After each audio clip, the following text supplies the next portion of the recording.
Don't forget to like this video, share your thoughts in the comments, and subscribe for more stories. The storm had rolled in unexpectedly, turning the quiet Vermont afternoon into a restless blur of wind and rain. Thunder rumbled somewhere in the distance as I unlocked the door to the house I hadn't entered in over 2 decades. The key stuck slightly, as if even the lock was hesitant to let me back in. When it finally gave way with a dull click, the familiar scent hit me instantly, a blend of aged wood, dust, and something floral that lingered faintly, like forgotten perfume. I stood in the doorway for a moment, soaking in the silence. It was the house I had grown up visiting during summers, the house that once belonged to my grandmother, and then briefly to my mother before she passed. After that, it sat empty. I had moved on, married, divorced, raised a son who was now off at college. And yet, something had pulled me back here. Maybe it was loneliness. Maybe it was curiosity. Maybe it was just the kind of ache that builds quietly over time until you can no longer ignore it. I stepped inside and shut the door behind me. The living room looked almost exactly the same as I remembered it. Faded floral curtains hung in the windows. A crocheted blanket lay neatly folded over the arm of the same rust-colored sofa. Dust floated through the air, illuminated in slivers of grayish afternoon light. I set my overnight bag down and wandered slowly through the rooms, trailing my fingers along surfaces. The house didn't feel haunted, not in the traditional sense. But it felt paused, like time had stopped here long ago and was waiting for someone to press play again. After making a cup of tea in the old, humming kettle, I found myself standing at the bottom of the narrow staircase that led to the attic. I stared up at it. That attic had always unsettled me. Even as a child, it was the one place I avoided. My mother had once told me it was just storage, but her tone had always made me feel like it was more than that. She wasn't one for emotional displays or storytelling, but she had a way of shutting doors, literally and figuratively. Still holding the tea in both hands, I made my way up. The wooden stairs creaked beneath my feet, louder than I remembered. At the top, I hesitated for a second before opening the door. The attic was dim, lit only by a single dusty window and a bare bulb hanging from a frayed cord. Cobwebs danced in the corners. Boxes were stacked against the walls, their labels faded or illegible. A trunk, one I recognized, sat in the far corner. I made my way over, kneeling in front of it, brushing away a layer of dust from the top. The metal latch was cold and stiff, but it opened easily. Inside were the usual things: photo albums, old clothes, bundles of letters tied with twine. I reached in and began to sift through them carefully until something caught my eye. A small envelope, wedged beneath the lining of the trunk. It had no stamp, no date. Just a name, written in elegant cursive: Marie. My mother. I froze. The handwriting wasn't hers. I would have known it instantly. I turned the envelope over. It had already been opened. Curious, and feeling something I couldn't quite name stirring in my chest, I slipped the letter out and began to read. Within moments, the world around me seemed to still. The wind, the thunder, even my own breathing. There was something in those first few lines that struck a chord deep within me. A quiet confession. A name I didn't recognize. A tone so intimate, so full of longing, that I felt like I was eavesdropping on a life I never knew existed. My hands began to tremble. I read on. And somewhere between the ink and the paper, between the silence of the attic and the storm outside, I realized nothing in my life was as I thought it had been. The letter was short, barely a page, but I must have read it 5 times before I could bring myself to move. The words weren't dramatic. They weren't even that specific. But the feeling beneath them, the restraint in the phrasing, the quiet ache between the lines, it was unmistakable. Whoever Eleanor was, she had loved my mother. I sat back on my heels, the letter trembling slightly in my hand. The attic, once just dusty and forgotten, now felt charged with something I couldn't explain. Like it was holding its breath. Like it had been waiting for someone to come and ask the questions no one ever dared to. I folded the letter carefully and slid it back into the envelope. My knees ached as I stood, but I didn't leave. I stood there in the middle of the attic, trying to reconcile the woman in that letter with the mother I remembered. Marie. She had always been composed, graceful in a cool, unreachable sort of way. Never unkind, but never open either. She carried herself like a woman who didn't allow herself the luxury of vulnerability. I had spent most of my life trying to understand her, and most of it failing. But now I wondered what it had cost her to live that way. Back downstairs, I poured another cup of tea, this one cold by the time I remembered to drink it. The letter sat on the table in front of me, just beside my phone.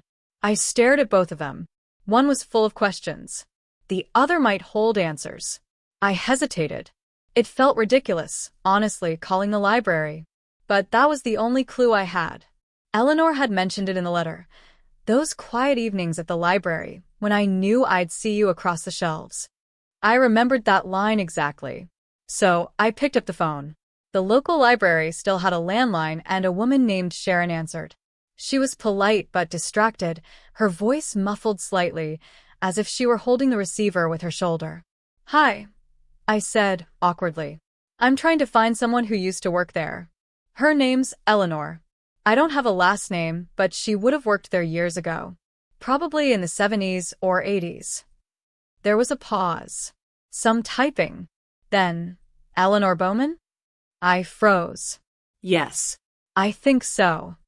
"She retired a while back," Sharon said. "But she still lives here. Little blue house off Sycamore Hill. I think she's in her 70s now. Lovely woman. Kind of private, but sweet." "Thank you," I said, my voice too soft to match the pounding of my heart. "I appreciate it." We hung up, and I sat there in silence. There was something strange about having a name for someone you'd just read about in a love letter. As if the story had leapt off the page and become real. This wasn't a poem or an old diary entry. This was two lives. My mother's. And Eleanor's. Intertwined. Outside, the storm had passed. The trees were dripping, the sky still gray, but clearing in patches.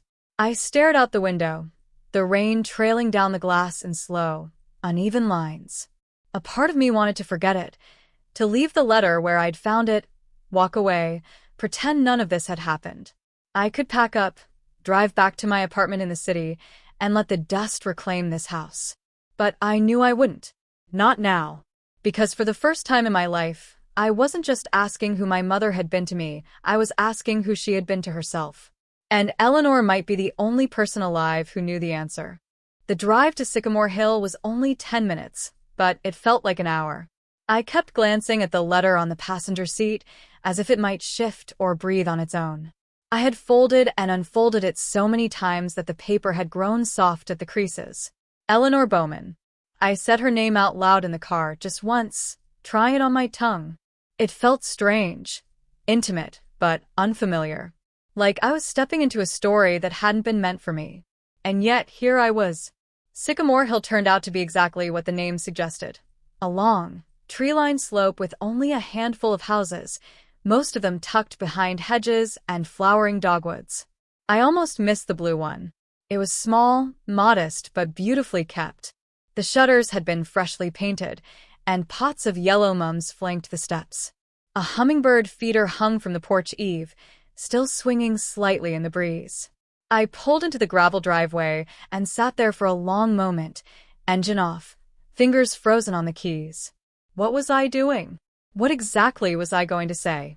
"Hi, I found an old love letter to my mother, and your name was on it. Want to talk about the past?" It sounded ridiculous. Invasive, even. But something deeper than logic had pulled me here, that quiet, persistent thread of curiosity, of longing. Not just for answers, but for connection. For understanding. For a piece of my mother I never got to hold while she was alive. I got out of the car. As I stepped onto the porch, the boards creaked gently under my feet. There was a lace curtain in the window beside the door, and I could just barely make out a figure moving inside, slow, careful. The kind of movement that belongs to someone who has learned to live alone, who doesn't hurry for anyone anymore. I knocked. Silence. Then the sound of a lock turning. The door opened. She stood there in a pale gray cardigan and soft trousers, her hair white and pinned back loosely, her face delicate but weathered, lined with age and stories. Her eyes were the thing I noticed first, sharp, gray-blue, and guarded. But not unkind.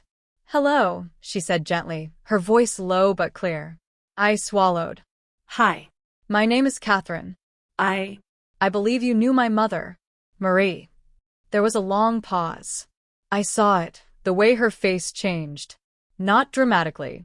Just a small shift, like something long buried had stirred beneath her skin. "I did," she said after a moment. Her voice had softened. "Would you like to come in?" I nodded, barely able to find my voice. Yes. "Thank you." Inside, the house was just as quiet and carefully kept as the outside. Books lined the walls, neatly shelved. Framed photographs and paintings hung in soft clusters, some landscapes, some old black and whites I didn't recognize. The air smelled faintly of lavender and tea leaves. We sat in the small sitting room, facing each other in two armchairs that looked like they hadn't been moved in years. "I wasn't expecting to hear her name again," Eleanor said, folding her hands over one knee. "Not after all this time." I reached into my bag and took out the letter. I held it with both hands, then slowly passed it to her. She looked at it for a long moment before taking it, fingers trembling slightly as she unfolded the page. As her eyes scanned the words, her expression didn't change, but something in the room did. The energy, The weight. like memory itself had entered and taken a seat beside us. "I wrote this," she said, more to herself than to me. I never knew if she ever saw it. "I left it in that house the night I left town." I blinked. "You left it in the attic?" I didn't know where else to put it. I was young, and heartbroken, and a little foolish. She looked up at me. "I suppose you found it?" I nodded. "Last night." Eleanor leaned back, her gaze drifting toward the window where sunlight now spilled in patches across the hardwood floor. "Marie and I," she hesitated, then smiled faintly. "It wasn't simple. Nothing about it was. We were both so young when we met. But I loved her. God, I did." I felt my breath hitch. Hearing it out loud, the certainty in it, the grief, made my chest ache in a way I hadn't expected. "She never told me," I said quietly. "I imagined she wouldn't," Eleanor said.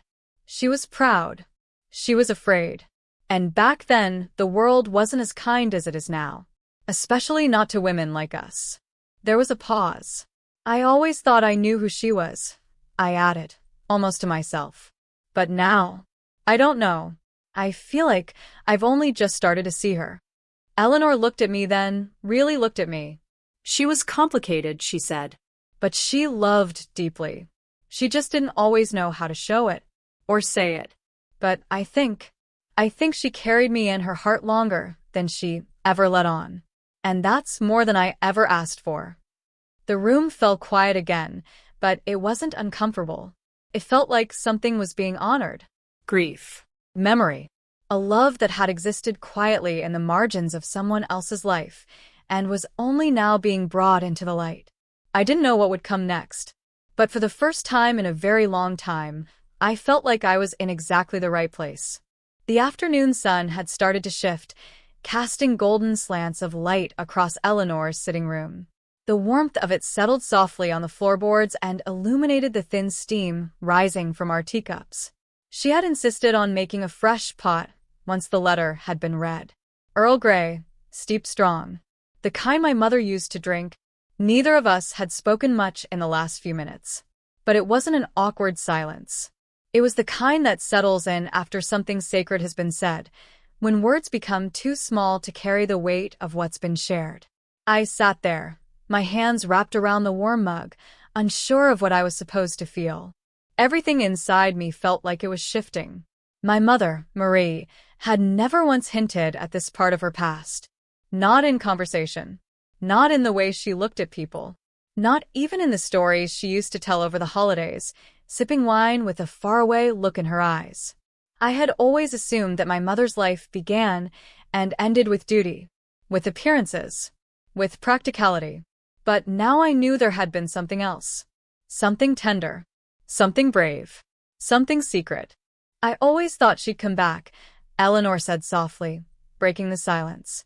Her gaze was far off, drifting somewhere beyond the window. After she married, I didn't expect it at first. But then months turned into years. And I stopped hoping. I glanced over at her. She wasn't crying, but there was something in her eyes, a stillness that only comes with time.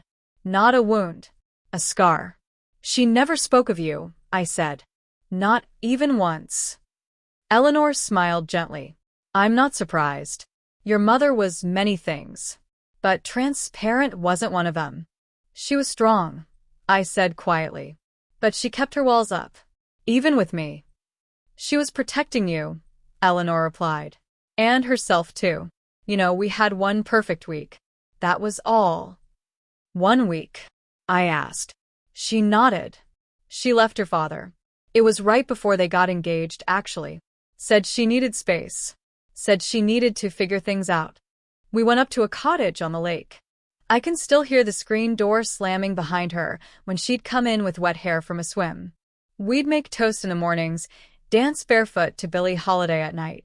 She laughed. Really laughed, like she hadn't in years. I thought that was it. That it was the start of everything. Her voice faltered slightly. She took a sip of her tea, then looked down at her lap. And then, she continued, she left a note. On the counter. Just said, I'm sorry. I have to go. I didn't realize I was holding my breath until it left me in a slow exhale. She went back to him. I whispered. She did, Eleanor said. And I don't hate her for it. I did for a long time. But not anymore. We were both scared. And the world wasn't kind to women who loved each other. Not then. The clock on the mantel ticked softly behind us. A steady rhythm that reminded me how long it had been since I'd thought of my mother as someone who once made choices for herself. Not just for me. Not just for the family. For her. I sat back in my chair, letting the silence settle again. My eyes landed on a framed photo across the room.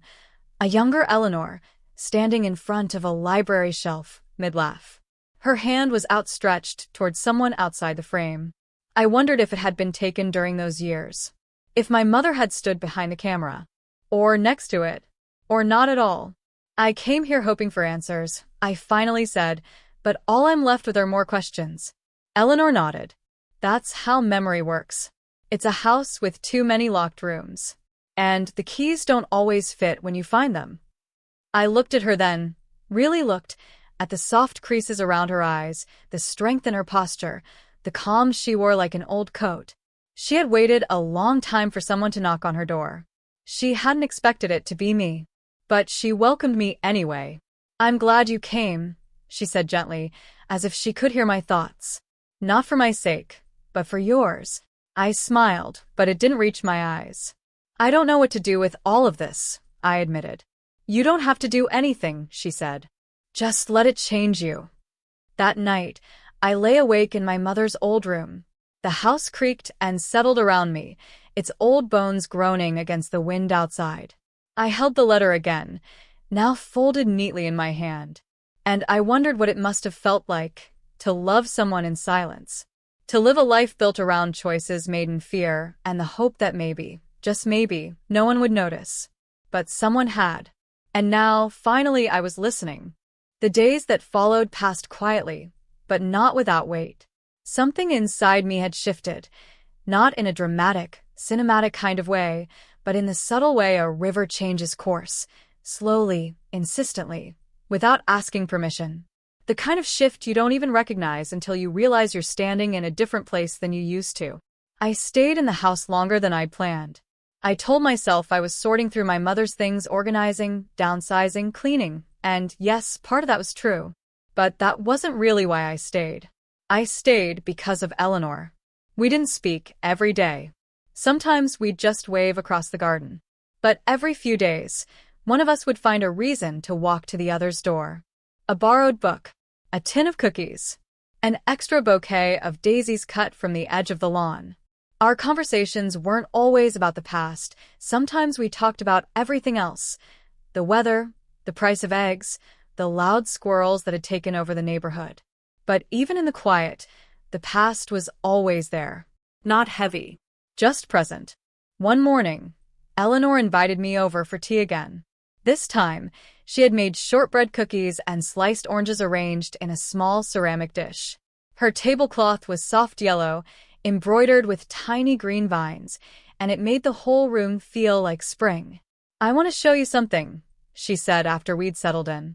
She got up slowly and walked to the cabinet by the fireplace. I watched as she unlocked the drawer, pulled out a small box, and returned to the table. Inside were photos, letters, a few mementos, a pressed violet, a worn library card, a ticket stub from a train to Boston. She laid them out gently between us like pieces of a puzzle that had never quite fit anywhere else. "These are all I kept," she said. "After your mother left, I told myself I had to move on. But I never could quite bring myself to throw these away." I reached for one of the photographs. It was a candid shot, two young women sitting by the lake, legs in the water, laughing. One of them was unmistakably my mother. Her hair was pulled back, sunglasses perched on her head, her face completely unguarded. Happy, radiant even. I had never seen her look like that before. "She looked different with you," I said, the words slipping out before I could stop them. Eleanor didn't answer right away. She just smiled softly. She let herself breathe. She finally said. There were tears in my eyes before I even realized it. I turned my face slightly away, pretending to reach for my tea. "I feel like I missed who she really was," I whispered. "You didn't," Eleanor replied. "You saw the parts of her she needed you to see. That doesn't make them less real. But people are never just one thing. We all wear masks for different rooms." I looked at her, this woman who had loved my mother in a way I would never fully understand, and who now sat across from me with a grace that humbled me. "Do you think she loved you back?" I asked gently. Eleanor's eyes didn't flinch. "Yes," she said. "I know she did. Maybe not in the way I wanted, but in the way she could." There was a long pause. The kind that doesn't need filling. The kind that simply exists. When I finally spoke again, my voice felt smaller, more honest. "I think I've been angry at her. For years. Without even knowing why." Eleanor nodded. "It's okay to feel that. Grief wears many faces." I reached across the table and touched one of the letters, a short one, written in my mother's careful handwriting. It wasn't romantic. It was ordinary. A note about books. About missing a walk they'd planned. But there was tenderness in it. A quiet affection woven between the lines. "You know," Eleanor said after a moment, "she once told me she was afraid that love would make her disappear." I looked up. What did she mean? She was afraid that if she gave herself over to it, to us, she'd vanish into it.